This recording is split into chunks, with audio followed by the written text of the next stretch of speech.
Olá, eu sou o Jorge Machado, este é o Autorretrato e eu vou conversar com o deputado Alex Manente do PPS. Uma satisfação recebê-lo na TV Assembleia mais uma vez, deputado. Muito bem-vindo. Lembrando, deputado, que tem um desafio novo em sua trajetória política, eleito deputado federal por São Paulo, pelo PPS, 165 mil votos, 127 mil na sua região, o ABC, 89 mil na sua cidade. É isso, deputado. Parabéns. Bom, Jorge, primeiro é uma satisfação mais uma vez participar aqui do programa, falar com os nossos telespectadores, que também é uma oportunidade de nós agradecermos essa confiança que a população depositou nas urnas no momento em que a política vive uma série de desconfiança. Você ter esse resultado certamente é uma grande honra, mas também uma grande responsabilidade, especialmente porque a região do Grande ABC elegeu um único deputado federal, uma região das mais importantes do país, elegeu um único deputado federal, e nós teremos essa missão de representar agora, depois de cumprir os 8 anos de mandato aqui na Assembleia, a nossa população em Brasília. Então é uma alegria e uma satisfação poder cumprimentar e agradecer essa confiança do nosso eleitor. Numa campanha tão disputada, tão concorrida como é, ter 20% dos votos válidos na própria cidade, deputado, o senhor que vem com votações crescentes desde a sua primeira eleição aqui. Olha, Jorge, eu tive a oportunidade de começar minha carreira 10 anos atrás, quando fui vereador em São Bernardo do Campo, com a maior votação da história da região do Grande ABC de um vereador, e logo depois a população me conduziu à Assembleia Legislativa, me reconduziu com o dobro de votos na segunda eleição e agora um crescimento de mais de 50% da última eleição, numa eleição totalmente atípica. Eu tinha um grande desafio, que era mostrar para a nossa região a importância de ter um deputado federal regional, até porque nós defendemos o voto distrital, que é a possibilidade do eleitor votar num representante que possa ser cobrado diretamente pelas suas ações no parlamento. Nós reivindicamos tanto, e não há nenhum local institucional mais desgastado na política do que o próprio Congresso. Sim. Mas nós reclamamos muito e temos poucas pessoas para cobrar resultado e a mudança da forma de atuação política. E nós levamos essa mensagem, criamos um novo conceito, e eu tenho certeza que o nosso mandato tem uma grande responsabilidade, que é de mostrar que quando você tem um deputado regional, você consegue investimentos, melhorias e resultado efetivo do trabalho. Esse é o nosso principal papel, tanto é que na região do ABC nós tivemos a minha votação como a maior da região e depois tivemos 3 candidatos de fora da região, sendo os próximos 3 que estão logo atrás de mim na votação. Sim. E nós tivemos muitos candidatos por todas as cidades da região. Isso, sem dúvida, Jorge, traz uma disputa mais local e, consequentemente, a impossibilidade de elegermos mais representantes. Então, é uma oportunidade que nós teremos e vamos procurar trabalhar sério para mostrar que é possível mudar a imagem que nós temos do Congresso Nacional. E pela política mudar para melhor a vida das pessoas. O que o senhor ouviu nas ruas, na campanha, naquele corpo a corpo com o eleitorado, principalmente o fato das pessoas não saberem muito bem para que serve o político, o deputado, para o senhor que é vereador, já foi vereador, as pessoas não sabem o funcionamento e as competências. Aliás, boa parte delas ou estão nas câmaras municipais ou no Congresso Nacional. Quando fala que é um deputado estadual, faz o que um deputado estadual, não é? É verdade, Jorge. O que eu percebi das ruas é que existiu uma insatisfação com a política de maneira geral. Mas eu não posso reclamar da recepção que tive durante todo o processo eleitoral, especialmente na minha cidade, São Bernardo do Campo. Sempre calorosa, como a gente vê sempre aqui calorosa, sempre foto atrás. Receptiva, e eu acredito que isso se deve a um fator que eu acho preponderante para a mudança do conceito político, que é a proximidade. Sim. Você estar próximo, conhecer de fato a realidade vivida e os problemas que a população enfrenta, nos permite caminhar e lutar por esses benefícios. E, naturalmente, ninguém é salvador da pátria. Ninguém resolve todos os problemas, mas se você está interagindo, participando, as pessoas percebem a sua batalha e a realidade de mudar algumas coisas que são importantes. Então, nós entendemos que quem fica distante acaba trazendo essa questão muito negativa da classe política. Então, eu tive uma recepção muito favorável, mas percebia um sentimento de mudança da política de maneira geral. Sim. E nessa percepção, eu noto que nós precisamos começar também a mostrar para a população que é só a política que melhora a vida em sociedade. Não há outra maneira. Eu encontrava, por muitas vezes, eleitores que falavam em votar nulo, não votar em ninguém, se abdicar do direito de escolher.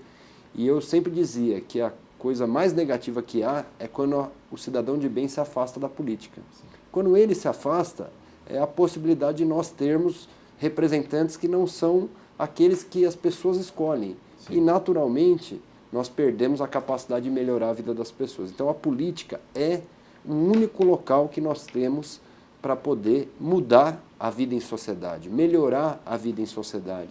E nós precisamos conscientizar a população disso. E essa questão de representação, meu primeiro projeto de lei aqui na Assembleia, em 2007, que foi aprovado por unanimidade na Casa, foi a inserção de uma matéria que foi vetada, porque o governador, à época, falava que era responsabilidade do Congresso, e nós vamos levar essa legislação, esse projeto de lei para o Congresso, que é a introdução ao estudo do direito no ensino médio. Nós termos no ensino médio o cidadão consciente de deveres, direitos, competências, poder de reivindicação de maneira adequada, conhecer o que significa cada representante e qual o seu papel na sociedade. Com isso, nós formaremos uma sociedade mais justa e equilibrada, que é a busca de todos os bons representantes. Ficou essa lacuna? Aliás, o senhor é formado em Direito, pode falar com propriedade. Ou seja, lá atrás havia a educação moral e cívica, aquele mas com conceito, assim, da ditadura, né? Da ditadura. Mas era uma maneira das pessoas conhecerem se identificarem o país, na saber sociedade, exatamente, né? Como é o plano, como é o mapa, a geografia e como funciona o poder. Isso ficou para trás. Ficou para trás e eu digo o seguinte, o nosso ensino médio, e é um debate que precisa ser colocado para a sociedade, é um ensino médio que prepara as pessoas para disputar vestibular, mesmo aqueles que não chegarão a cursar uma universidade. Nós não temos um ensino médio vocacionado para preparar o cidadão para a sociedade. Para a cidadania. Para a cidadania. Conhecer os seus direitos. E essa é uma matéria que faz muita falta, porque 90% das pessoas não chegam a cursar a universidade.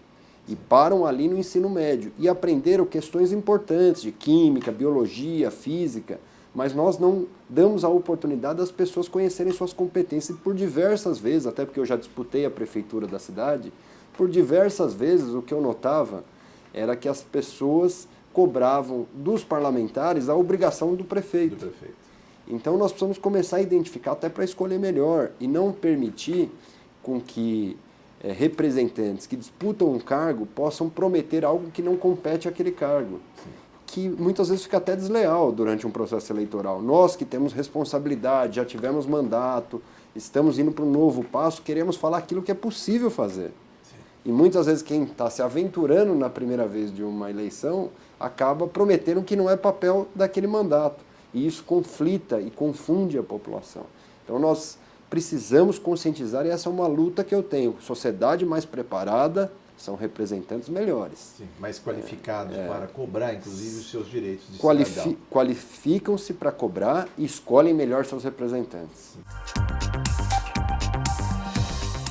Vou falar do tema água, lembrando o projeto da lei específica da Billings, que foi outra batalha sua. Como poderia um deputado do ABC não cuidar da sua água na região? Tanto faz falta aqui na região metropolitana de São Paulo, deputado. É verdade, Jorge. Eu tive o privilégio de, no meu primeiro dia de mandato como deputado estadual, eu criei a Frente Parlamentar em Defesa da Billings, para dois fatores importantes. Um, nós concretizamos, que foi a aprovação da lei específica da Billings, que era fundamental. Nós temos 1 milhão de pessoas morando na bacia da Billings, metade delas com esgoto in natura, diretamente na represa. Jogando na caixa d'água de nós paulistas. Sem dúvida. E muito não por culpa do morador, por culpa da política que ocorreu na década de 70 e 80, de proliferação, e que as administrações municipais não se responsabilizaram por esse adensamento populacional. Né? E esse adensamento populacional continuou até nós termos a lei específica da Billings, que regulamentou quem mora de maneira consolidada ter a sua propriedade sem nenhum risco de perdê-la, escriturada, mas que ainda não saiu nenhuma escritura, e aí por ausência dos poderes públicos municipais que deveriam fazer o levantamento conforme a lei prevê, para que nós consigamos conhecer efetivamente o que é a região e dar a possibilidade de ter escritura e diferenciar lotes vazios com lotes construídos, que moram famílias, que têm a sua única propriedade ali, e também fazer o avanço da coleta e tratamento de esgoto naquela região. A Sabesp tem feito um grande investimento na região do ABC, na bacia da Binnings, com os projetos para coletar e tratar o esgoto que está previsto até 2018, de nós termos em São Bernardo, por exemplo, 100% do esgoto tratado, que será fundamental para a represa Binnings. E nós começamos a conscientizar a população. Criamos a Frente Parlamentar dia 16 de março de 2007 e aprovamos a lei específica da Binnings no dia 5 de junho de 2009, que foi muito rápida essa aprovação. Nós conseguimos criar um movimento, chamarmos secretário, envolvermos o governador José Serra à época e essa lei foi aprovada. Agora é um novo conceito, nós precisamos começar a cuidar da nossa represa para que ela se transforme num potencial, e ela já é, mas num potencial ampliado de abastecimento de água. Ela abastece hoje 4,5 milhões de pessoas e pode ampliar esse abastecimento, mas também fazer com que a represa Binnings possa se tornar um atrativo de turismo sustentável para aquela região. Eu queria explorar um pouco mais a nossa conversa neste autorretrato com o deputado Alex Manente para falar do uso múltiplo das águas. A região do entorno da Binnings é muito bonita. Ela pode ser preservada e, aliás, a lei específica foi um marco zero, foi um ponto de partida a partir do qual todas essas políticas públicas podem confluir para melhorar aquele cartão postal. Como fazer para que o proprietário do entorno replante a mata ciliar, que ele não jogue lixo, entulho nos córregos? É possível aumentar, inclusive, a fiscalização? Eu acredito que nós temos muitas condições, porque talvez a bacia da Binnings, das bacias mananciais, seja a que a população tenha maior consciência. Até porque nós tivemos um fato histórico, que foi a demolição do Jardim Falcão em 98, que trouxe um trauma muito grande a toda aquela população. Uma lição a não ser seguida, né? Tirar a população e ficar lá. E né? não teve respostas. O Jardim Falcão está abandonado até hoje. Sim. Vão 16 anos e nada foi resolvido. Mas, de qualquer maneira, o que nós precisamos ali é, além da conscientização, do poder público cumprir o seu papel, que é do reflorestamento, sim, da possibilidade da preservação das áreas vazias. Nós temos possibilidade, e eu tenho defendido, é uma tese nova, mas que, na minha opinião, é a única solução, porque nós temos muitos moradores ou cidadão comum que comprou seu lote e não construiu. E de boa fé, está lá. Comprou de boa fé, a prefeitura não fiscalizou quando deveria, e ele tem um lote vazio que não pode ser construído. Eu tenho defendido que o poder público precisa desapropriar aquele bem para que a pessoa não seja penalizada e naquele lote vazio replantar e fazer ali um mini reflorestamento nesses loteamentos que existem na nossa região. E, consequentemente, conscientizar a população da utilização adequada da coleta seletiva. Eu, recentemente, também tive a oportunidade de presidir a Frente Parlamentar Ambientalista. Ambientalista é um capítulo da Frente Federal do Congresso Nacional. Exatamente, aqui reproduzida aqui na Assembleia. E nós tivemos um belo exercício de cidadania com as cooperativas de catadores, de reciclagem de lixo, que foi excepcional. Inclusive, nós estivemos recentemente com eles buscando alternativas para que a gente tenha essa conscientização. E hoje, talvez seja o momento mais adequado para nós falarmos disso, com a possível falta d'água no país. Sim.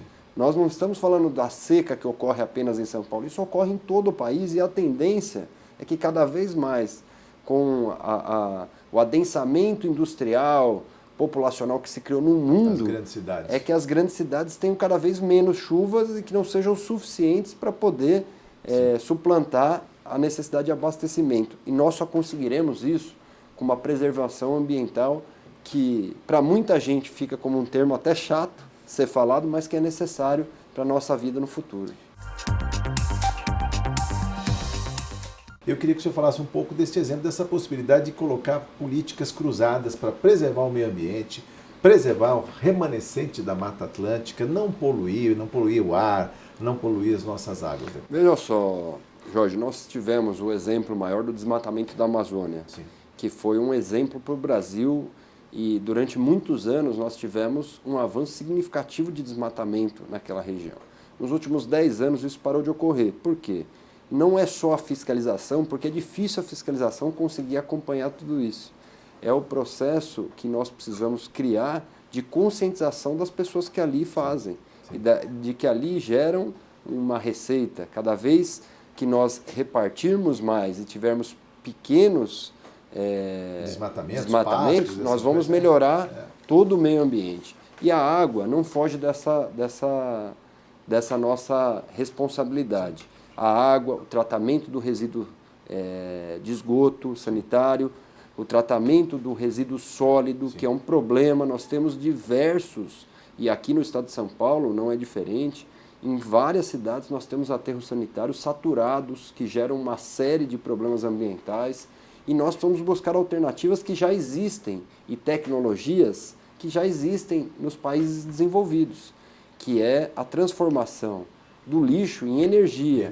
Nós precisamos começar a trazer isso como cultura, e o Brasil avançou muito pouco nesse quesito, e é muito pouco debatido, até porque é um assunto... Não por falta de lixo, de resíduo sólido, porque as montanhas não por falta de resíduo sólido, mas primeiro pelo interesse econômico. Sim. Ainda é muito caro fazer isso no Brasil, e nós precisamos buscar incentivos e subsídios do BNDES, e essa será uma batalha nossa, porque o BNDES não pode ficar restrito a 40% para indústrias multinacionais no nosso país, que não cumprem os seus compromissos ambientais e trabalhistas e acabam ocupando o nosso dinheiro, e também para poder fazer com que o BNDES cumpra o seu papel de desenvolvimento. E hoje o desenvolvimento tem que ser sustentável. E para isso nós precisamos fazer com que o incentivo econômico seja bem direcionado para que nós tenhamos leis que são boas no Brasil. Elas não são ruins, as leis ambientais, mas elas não são cumpridas e não tem incentivo econômico para que elas sejam cumpridas. Hoje nós temos um papel reciclado 30% mais caro do que um papel normal. Nós deveríamos dar subsídio para que isso fosse uma rotina. É assim que a gente vai melhorar, e o conflito econômico não se contrapõe à necessidade ambiental. Queria que o senhor falasse dessas matérias. O trabalho em comissão, como foi, deputado? Olha, eu tive a oportunidade de presidir a Comissão de Defesa do Consumidor, e nós fomos muito proativos. Talvez foi o momento em que a Comissão do Consumidor mais teve atividades, mais enfrentou processos. Eu me recordo que nós fomos até Belo Horizonte para poder conhecer o PROCON em Belo Horizonte, que é gerenciado pela Assembleia. Tentamos propor isso aqui, mas já existia uma regulamentação do PROCON ligada à Secretaria de Justiça, e se limitou, mas nós conseguimos mostrar que o consumidor, e eu acho que essa é uma visão que nós precisamos inserir na população, o consumidor não é só o da televisão e da geladeira. O consumidor também é o consumidor cidadão, de serviços monopolizados que muitas vezes ficam mal prestados e a população não tem a quem recorrer, como água, telefonia e energia elétrica, que são os... O senhor mexeu com o interesse de gigantes, É verdade. Nós trabalhamos, eu me recordo... Mudar a cobrança do pulso... No pulso por minuto. Foi uma luta muito interessante que nós conseguimos. Sim. Imagine só, Jorge, eu nunca consegui entender o que significava pulso. Vinha a conta de telefone, olha, 2.000 pulsos. Ninguém tinha noção do que significava o pulso. E nós conseguimos aí fazer um grande debate, produzir a cartilha e fazer com que a cobrança de pulso passasse para minuto. E aí a população começou a enxergar e até a reivindicar. Sim. Porque era direito do cidadão pedir para que fosse transformado em minutos, mas só era encaminhado para o consumidor quando ele solicitasse. Sim. Hoje todo mundo sabe quantos minutos usou e dá para você regrar Especificamente isso. Vem na conta Especificamente quantos minutos você ficou com tal telefone. Mas não dava nem para entender que um pulso, se fosse horário comercial, dia de semana era 1 minuto, era uma regra, 4 minutos. Era uma regra que só quem cobrava entendia. Quem pagava não sabia o que estava pagando, não havia transparência. Sim. E eu acho que essa é uma questão que nós conseguimos debater. Outra questão foi dos abusos na cobrança de água. Imagine, alguém que não paga a sua conta de água tem a sua água cortada, um serviço essencial. Hoje nós estamos vendo a dificuldade de quem falta água. E muitas vezes havia problemas nos mecanismos de cobrança, como o hidrômetro. Vazamento externo, entrada de ar, e nós conseguimos debater isso. O que eu consegui trazer à tona na comissão, junto com os membros, que foram muito eficientes à época também, é um debate de que o cidadão tem direito de cobrar até serviço essencial e monopolizado.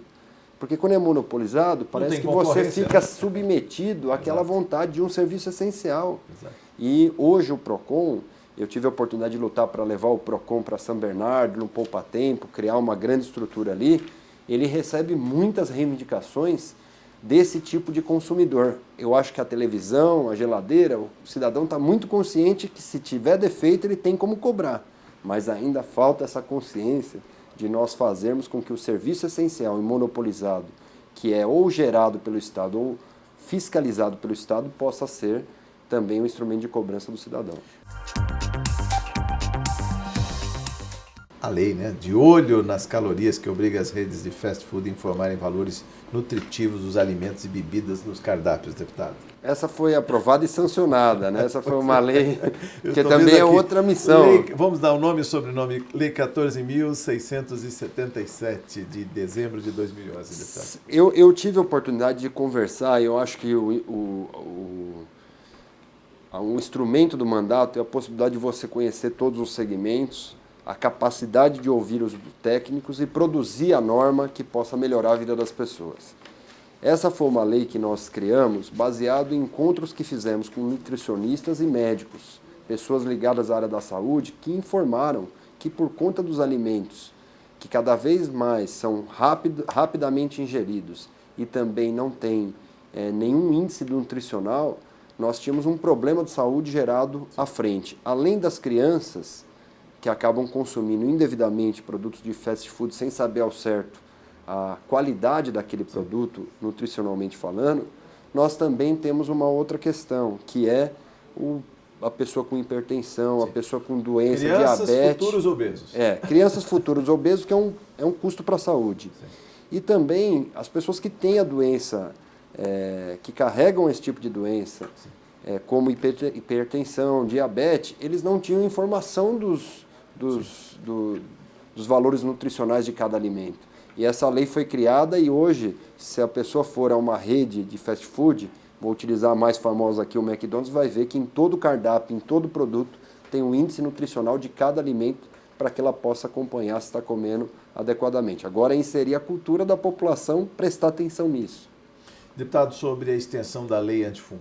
Também vamos a um capítulo sobre isso, falando sobre isso. Essa é uma lei que foi aprovada, mas foi vetada, né? Pois é isso que eu queria discutir com o senhor, que inclusive o Estado, quando cria uma lei como essa, e muito cidadão se sente invadido nos seus direitos, mas ele esquece o direito de quem está ao lado. Olha, é uma lei que até o fumante entendeu que é positiva, e esse é um fator importante, né? Sim. Foi uma lei que nós aprovamos aqui, que até o fumante entendeu que ele prejudicava quem não era fumante, que é a grande maioria. Sim. Mas nós formulamos esse projeto de lei para estender, porque hoje a penalização é apenas para o proprietário do estabelecimento. O comerciante, exatamente. Então, o comerciante, em determinados casos, não consegue coibir o seu cliente de descumprir a norma. E aí ele é responsável... Duplamente punido, vamos dizer assim. Ele é duplamente punido e o consumidor, o infrator, ele não é punido. Então nós criamos uma norma que conjuntamente, solidariamente, a responsabilidade seria do proprietário, mas seria também do infrator. Para que nós tenhamos punições equilibradas. Mas não foi assim que foi entendido pelo governo do Estado, por uma questão constitucional, e nós... respeitamos, mas vamos lutar para derrubar o veto. Inclusive, se puder encaminhar também para Brasília a discussão. Porque virou a lei do Estado de São Paulo, ela foi pioneira e se propagou por todo o país e se tornou uma lei nacional. Exatamente. Nós vamos lutar para que isso seja também uma vertente da lei nacional. Deputado Alex Manente, sobre o movimento lá no ABC, o 16 Já. Uma questão que está colocada, questão de segurança pública, nós ainda vamos falar nesse programa Autorretrato. Deputado. Na minha opinião, a segurança pública são 3 quesitos fundamentais. O primeiro é a perspectiva do jovem de melhorar a sua vida através do trabalho, do estudo e do esforço, que hoje é limitado no Brasil também. A segunda questão, que é muito importante, é policiamento na rua. Nós precisamos ter policiamento na rua, mas tem uma terceira questão que talvez é a que mais permite com que a gente propague o número de criminosos, é a sensação de impunidade. A sensação de impunidade começa com a idade, de 16 a 18 anos. 70% dos crimes são cometidos pelos menores. Muita gente acha, não, 14, 12, mas os crimes cometidos por menores, 70% estão na faixa de 16 a 18 anos. Além disso, é o primeiro passo que nós vamos dar para começar a ser mais rígida a nossa legislação e punir adequadamente de acordo com o crime. O que virou um clamor popular. É um clamor popular que é muitas vezes escondido pela própria mídia, mas há um clamor popular, porque no nosso país, e o nosso Código Penal é de 1940, Jorge. É um dos mais antigos e eu quero me debruçar nesse tema no Congresso Nacional, porque nós precisamos atualizar o Código Penal. Um pano rápido agora sobre o final do mandato aqui, deputado. Olha, nós tivemos a oportunidade de trabalhar em temas importantes. Na área da saúde, nós sempre vocacionamos que é necessário ter recurso em uma região como o ABC, tinha muitas dificuldades de acesso aos hospitais. Nós trabalhamos primeiro para fazer com que a Santa Casa de São Bernardo voltasse a funcionar. 40 anos de um prédio abandonado, que nosso mandato conseguiu trazer recursos importantes para finalizar a obra, equipar e deixá-la pronta para o funcionamento. Trabalhamos para equipar, dar equipamentos modernos e revitalizar todo o hospital, que é o nosso principal da região do ABC, o Hospital Estadual Mário Covas, em Santo André, com 10 milhões de reais. E, por fim, conseguimos 40 milhões para o Hospital de Clínicas em São Bernardo, finalizar sua obra e ser mais um equipamento hospitalar para toda a população. Na área da segurança, nós conseguimos o helicóptero Águia, conseguimos trazer investimentos para poder ter novos policiais, câmera de monitoramento e uma questão importante, aprovamos o projeto Atividade Delegada aqui no estado de São Paulo, que permite que o policial em dia de folga possa trabalhar ao invés de fazer bico. Exatamente. Mobilidade urbana, não falamos do metrô. É verdade, o metrô que é o grande anseio da população do Grande ABC e pela primeira vez o metrô sairá da capital e chegará até o Grande ABC. Passará por São Caetano, Santo André e São Bernardo. E esse é um tema que é fundamental para a nossa mobilidade. O Grande ABC hoje tem um trânsito pior do que a capital muitas vezes. E o deslocamento precisa ser feito através de transporte público coletivo de massa e de qualidade. E só há uma maneira, que é levar o metrô para as cidades e depois expandi-lo pelas regiões da cidade para que se torne uma referência no atendimento. Nossa previsão é que até 2018 o metrô esteja no centro de São Bernardo. O que o seu eleitorado pode esperar do seu trabalho em Brasília? Olha, Jorge, nós lutamos, inclusive, até o final para que nós conseguíssemos mudar o país no cargo de presidente. Infelizmente, a grande maioria da população não optou pela mudança e nós temos que cumprir o nosso papel. No Grande ABC, sendo o único deputado federal eleito pelo Grande ABC, o Grande ABC votou maciçamente no candidato de oposição, Aécio Neves. E nós cumpriremos a vontade do eleitor, que é representar esse sentimento de mudança. E por isso faremos uma oposição séria e equilibrada, buscando investimentos para a nossa região e para todo o estado de São Paulo, mas lutando pelas bandeiras que a população do Grande ABC e do estado de São Paulo definiram como prioritárias, que são as bandeiras da mudança, na segurança, na saúde, nos investimentos e na transparência, que é uma lei que nós nem falamos, mas tive a oportunidade de ser o autor da lei da transparência aqui no estado de São Paulo. A transparência no poder público é fundamental. Nós temos que estar preparados para enfrentar um desafio importante, que são os obstáculos econômicos que estão colocados, mas o nosso papel cumprirá esse mandato de interação, de proximidade, mas de voz ativa da região do Grande ABC, lá em Brasília. Parabéns, sucesso neste seu mandato, na presidência do PPS no estado de São Paulo e no futuro mandato, deputado, que começa dia 1º de fevereiro de 2015. Parabéns. Obrigado, Jorge, obrigado a todos os eleitores, mais uma vez, que confiaram no nosso trabalho. E contem com o nosso trabalho e participem, porque assim a gente melhora a democracia e tem representantes que tenham compromisso efetivo com a melhoria da qualidade de vida das pessoas. Sucesso na nova empreitada. O Autorretrato fica por aqui, você continua acompanhando a programação da TV Assembleia.